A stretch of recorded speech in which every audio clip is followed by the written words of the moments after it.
ဗုဒ္ဓံတရဏံကိစ္ဆာမိမိမိဘဝကိုဘုရားကိုအပ်နှင်းတယ်ဓမ္မံတရဏံကိစ္ဆာမိသံဃံတရဏံကိစ္ဆာမိမိမိဘဝကိုဓမ္မသံဃာကိုအပ်နှင်းပြီးတော့ကိုယ်ပဲစိတ်ကပ်ပါတယ်လို့ကိုယ့်ရဲ့ဘဝကိုအနှံ့ပြီးတော့တရဏဂုံအလေးအမြတ်ထားပြီးတော့ဆောက်တည်လို့ရှိရင်လေကုသိုလ်ကောင်းမှုအလွန်ကြီးမားတဲ့ကုသိုလ်ကောင်းမှုဖြစ်တယ်မြတ်စွာဘုရားဟောထားတာကိုသိချာကြည့်ဘုရားဘယ်လိုဟောတော့ယေကေစီဗုဒ္ဓံတရဏံကတာတိနာတိခမိတ်တန္တိအပါယភူမေတဲ့ဘုရားတရားတန်ခါယရဏသုံးပါးကိုအလေးအနက်စိတ်ပါလက်ပါဆိုဝိจิตတန်းကြီးဆိုတာကိုပြောတာမဟုတ်ဘူးနော်ဆိုရိုးရှိလို့ကောက်ဆိုတာမဟုတ်ဘူးတကယ်အလေးနဲ့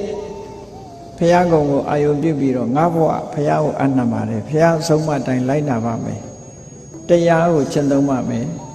တန်ဃာတော်တွေစီကနေပြီးတော့တရားဓမ္မသိအောင်ကြိုးစားပါမယ်လှူမဲ့တမ်းမဲ့ဆိုရင်တန်ဃာတော်တွေနဲ့ဆက်ဆက်ပါမယ်ဆိုတဲ့ဒီမွန်မြတ်တဲ့စိတ်ဓာတ်ကလေးတွေနဲ့